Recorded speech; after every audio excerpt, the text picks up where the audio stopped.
हनुमान जी, जिनके विषय में ये कहा जाता है कि जिनकी तरह बलशाली ना पहले कभी कोई हुआ ना ही आगे कभी कोई होगा। उनके विषय में ये भी कहा जाता है कि विद्यावान गुणी अति चातुर। विद्यावान यानी कि हाईली एजुकेटेड, गुणी यानी कि हाईली स्किल्ड, अति चातुर मीन्स एक्स्ट्रा इंटेलिजेंट, मतलब जिसके लिए कोई भी कार्य असंभव नहीं है।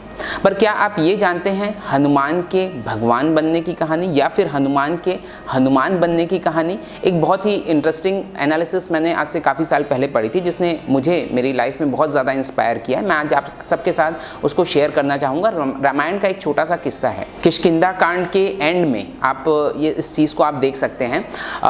सिचुएशन कुछ ऐसी रहती है कि माता सीता को रावण लेके लंका की ओर जाता है और यहाँ पर सारे वानर उनकी खोज में जाते हैं। अलग अलग उनके ग्रुप रहते हैं जो अलग अलग डायरेक्शन में जाते हैं, और एक जो ग्रुप रहता है जिसमें हनुमान रहते हैं, अंगद रहते हैं, जामवंत रहते हैं और भी बहुत सारे योद्धा रहते हैं, वो लोग जाते हैं दक्षिण की तरफ। और एक पॉइंट एक ऐसा आता है जो एक डेड एंड रहता है। वहाँ के आगे सिर्फ और सिर्फ समुद्र रहता है, उसके अलावा उनको दूर दूर तक कुछ नहीं दिखता है।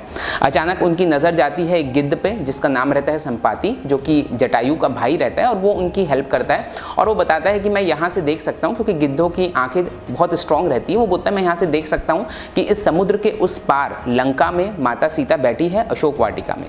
तो अब ये चीज़ डिसाइड हो जाती है कि भाई उस पार है तो सही माता सीता, लेकिन उनकी जानकारी हमको लाना है तो किसी ना किसी को ये समुद्र पार करके उस पार जाना पड़ेगा। तो काफ़ी सारे डिस्कशंस होते हैं, हर कोई अपनी अपनी मजबूरी बताता है। जामवंत जी ये कहते हैं कि यार मैं बहुत ज़्यादा बूढ़ा हो गया हूँ, पहले की बात अलग थी, पहले रहता तो मैं कई बार पृथ्वी के चक्कर मार चुका था, तो मैं आसानी से जा सकता था, पर अब मुझ में उतनी जान है भी नहीं। और ये काफ़ी हद तक सही भी रहता है। उसके बाद बात आती है अंगद की। अंगद को कहा जाता है, तो अंगद ने एक बहुत ही इंटरेस्टिंग बात कही। मैं एग्जैक्ट वो वर्ड्स आपको पढ़ के बता रहा हूँ। अंगद कही जाऊँ मैं पारा, जिए संशय कछु फिरती बारा। अंगद कही मतलब अंगद ने कहा कि मैं पार तो चले जाऊंगा, जाऊं मैं पारा, जिए संशय यानी कि मुझे डाउट है कि मैं शायद वापस ना आ पाऊँ। अब आप इस लाइन को अगर देखें तो ये थोड़ी सी अपने आप में अजीब लाइन है कि भाई मैं इस यहाँ से उस पार जा सकता हूँ कूद के, इस पार से उस पार जा सकता हूँ, लेकिन मैं उस पार से इस पार नहीं आ सकता। ये यही बात हो गई कि भाई मैं 100 मीटर की रेस में यहाँ से एक एंड से दूसरे एंड तो जा सकता हूँ, लेकिन मुझे अगर आप बोले कि दूसरे एंड से पहले एंड पे आना है तो मैं नहीं आ सकता। ये अपने आप में अजीब बात है, और ये एक्चुअली अगर आप देखा जाए तो एक एक्सक्यूज़ था अंगद की तरफ से। और ये बात सही है कि अंगद में उतनी कैपेबिलिटी रहती है, वो बाली का पुत्र रहता है और बहुत ही बलशाली रहता है। और आगे चल के आप एक इंसिडेंट ये भी पाएंगे जब अंगद अपने पैर को रावण की लंका में जमाता है और कोई भी बड़े बड़े योद्धा आते हैं इंक्लूडिंग मेघनाथ, कोई भी उसके पैर को हिला नहीं पाता। तो इसमें कोई डाउट नहीं है कि Angad was that much capable, but वो किसी ना किसी कोई बहाना बनाता है, कोई एक्सक्यूज़ देता है और वहाँ से बच निकलता है। फिर अब बात आती है हनुमान के ऊपर। हनुमान जी को थोड़ा सा मोटिवेट करना पड़ता है। जामवंत और उनके साथी लोग थोड़ा सा मोटिवेट करते हैं। एक दोहा आता भी है, कवन सो काज कठिन जग माही, जो नहीं हो ही तात तुम पाई है। मतलब ऐसा कौन सा कठिन काज है जो तुमसे नहीं हो सकता।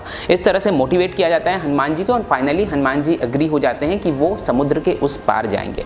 अब दोस्तों ये बहुत इंटरेस्टिंग चीज़ है, यहाँ पर यही सेम अपॉर्चुनिटी अंगद को दी गई, बट उसने उस चीज़ को डिनाई कर दिया और हनुमान जी ने उस चीज़ को एक्सेप्ट किया, और वो उसके बाद समुद्र के पार जाते हैं। और उसके आगे की स्टोरी हम सबको पता है कि आगे कितने वो माता सीता का पता करते हैं और आते आते लंका को जला देते हैं। एक बहुत ही आप बोल सकते हैं इम्पॉसिबल सा काम था जो उस समय हनुमान जी ने अपने हाथों में लिया और उसको पूरा करके दिखाया।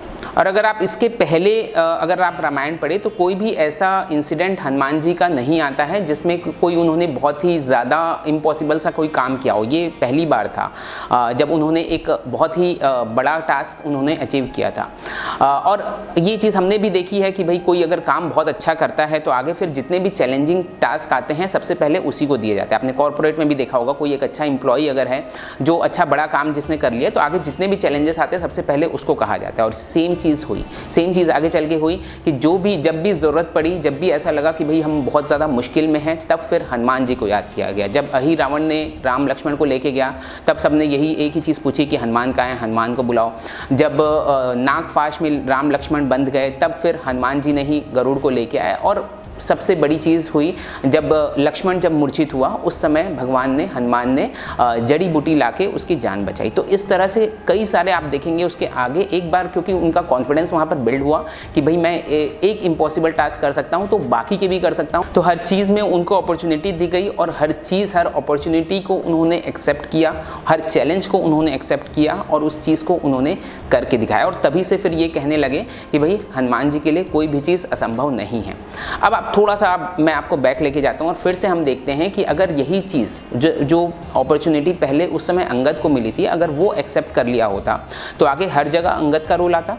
नागपाश के समय या फिर अहिरावण के समय या फिर लक्ष्मण की बूटी लाने के समय अंगद का रोल आता। और जो ओहदा आज की डेट में हनुमान जी को मिला है, वही ओहदा शायद हो सकता है अंगद को मिला होता। और जो आज हम हनुमान चालीसा पढ़ते हैं, हो सकता है शायद वो आज हम अंगद चालीसा पढ़ रहे होते। पर क्योंकि उस समय उसने एक कंफर्ट जोन से बाहर जाके एक चैलेंज को एक्सेप्ट नहीं किया, जो कि हनुमान जी ने किया। और कंफर्ट जोन मैं इसलिए बोल रहा हूँ क्योंकि वहाँ पर मेंशन ही है छलांग मारना। छलांग मारने का मतलब ही है एक एंड से दूसरे एंड छलांग मारना। छलांग मारने का मतलब ही है कि आप अपने कंफर्ट जोन से बाहर जा रहे हैं। और दूसरी जो चीज़ थी हनुमान जी में, वो था उनका अडिग विश्वास कि भाई अगर राम मेरे साथ है तो मैं कुछ भी कर सकता हूँ। ये एक जो विश्वास रहता है किसी पर भी, अगर आपका ये विश्वास है, ऐसा विश्वास है, then definitely you can do whatever you want. जो भी कुछ आप चाह रहे हैं वो हर चीज़ आप अचीव कर सकते हैं just because of that particular belief. So कहने का मतलब दोस्तों बस इतना ही है। Whenever you get an opportunity, first of all you must be prepared in terms of the knowledge, in terms of skills required for that particular opportunity. सबसे पहले तो आपको प्रिपेयर्ड रहना चाहिए। दूसरी चीज़, you must be eager to accept the challenge and face all the difficulties which are coming in the way. जो भी कुछ आपके रास्ते में आ रहा है, आपने एक चीज़ पंक्ति और सुनी है, राम काज करीबे को आतुर। आतुर मीन्स वेरी ईगर, मतलब जो भी चीज़, जो भी काम उनको दिया जा रहा है बहुत ही ईगरली और बहुत ही एफिशिएंटली उस काम को हनुमान जी करते हैं। So next time whenever you get opportunity in the life which requires you to get out of the comfort zone, just remember this particular story कि क्या आप हमेशा के लिए अंगद बनना चाहते हैं या फिर आप अपने comfort zone से बाहर निकल के एक बड़े चैलेंज को एक्सेप्ट करके हनुमान बनना चाहते हैं। आप सभी को हनुमान जयंती की मेरी तरफ से बहुत बहुत शुभकामनाएं। जय श्री राम।